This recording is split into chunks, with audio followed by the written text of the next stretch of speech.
The European Union was accused of publishing a horribly misleading chart during the Brexit talks, which overstated the UK's reliance on trade with Europe, unearthed reports reveal. Trade talks between Britain and the EU will be in real trouble if there is not a breakthrough in the next week or so, the Irish Foreign Minister has said. Speaking to Ireland's Newstalk radio station on Sunday, Simon Coveney said, "If there is not a major breakthrough over the next week to 10 days, then I think we really are in trouble and the focus will shift to preparing for a no-trade deal and all the disruption that brings." Trade talks are being held in Brussels this week, with time running out to agree a deal before the UK leaves the EU's single market and customs union on December 31. As he arrived in the Belgian capital, the UK's chief negotiator David Frost warned that despite some progress in recent days, there are still significant elements that are not yet agreed. The sticking points in the talks remain the level playing field and fishing rights. As tensions rise and the clock ticks down, unearthed reports shed light on how the European Union and British teams have been conducting the negotiations. In February, the European Commission published a series of new slides arguing why the UK should not be granted the same kind of trade deal as Canada.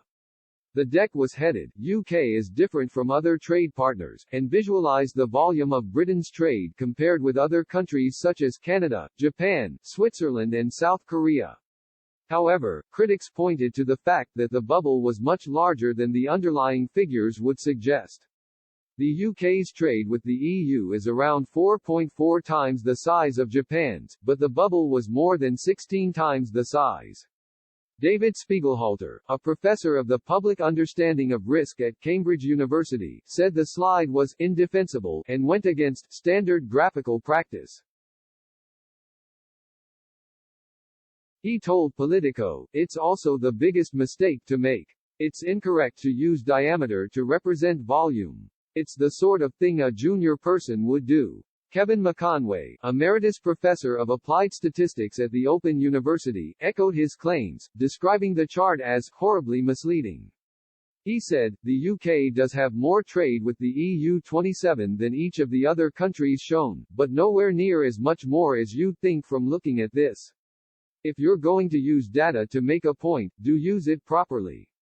A Commission spokesperson defended the slide, saying, "The chart was generated with an Excel chart tool, based on data from Eurostat.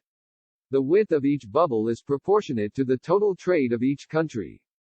This was not the only chart that received criticism. Downing Street was also attacked after posting the EU's chief Brexit negotiator Michel Barnier's old staircase slide, showing that the UK could have secured a Canada-style free trade agreement (FTA) under former Prime Minister Theresa May's red lines.